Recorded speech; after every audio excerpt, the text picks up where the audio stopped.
तर यानंतर आजच्या पॅनलकडे आपण जाणार आहोत, मात्र त्यापूर्वी याच्यावर ज्या प्रतिक्रिया आलेल्या आहेत त्या आपण आधी बघूया आणि त्यासाठी जाऊया मीडिया सेंटरला। बघा प्रेक्षकांनी याच्यावर काय प्रतिक्रिया दिलेल्या आहेत। कबूतरखाना बंद केला म्हणून रस्त्यावर उतरणारा जैन समुदायाला जैन देसारसमध्ये कबूतर जाऊ नये म्हणून जाळी लावलेली चालते, नेमकी यांची भूमिका तरी काय, असं शेख जब्बार यांनी एक्स वरून विचारलंय। पुढची प्रतिक्रिया आहे अमित जाधव यांची। ते म्हणतात मुंबई महापालिकेनं शिक्रा पक्षी पाळावेत, ते कबुतरांवर नियंत्रण ठेवतात, त्यांची तशी अन्नसाखळी आहे।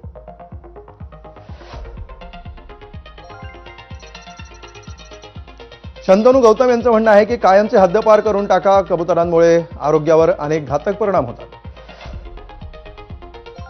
पुढची प्रतिक्रिया युट्यूबवर आलेली आहे राज खुर्दे यांची। प्राणीप्रेम असावं पण नागरिकांच्या आरोग्यावर परिणाम झाला तर विचार करणं आवश्यक आहे।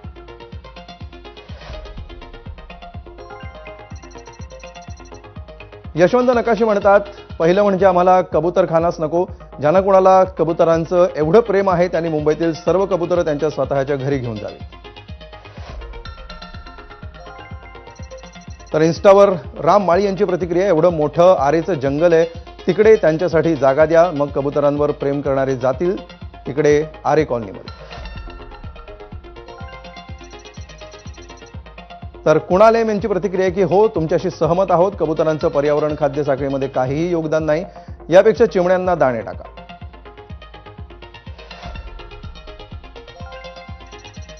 फेसबुकवरून रविराज राऊळ म्हणतायत जैन समाजानं आपापल्या घरामध्ये 10-10 कबूतर पाळली।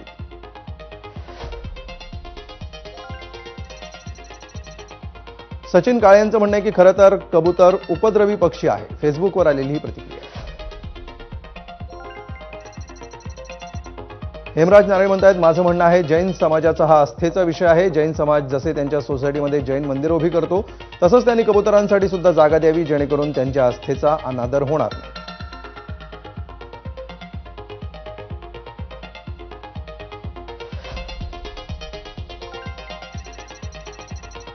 तर सचिन काळे यांचं म्हणणं आहे की खरं तर कबूतर हा उपद्रवी पक्षी आहे।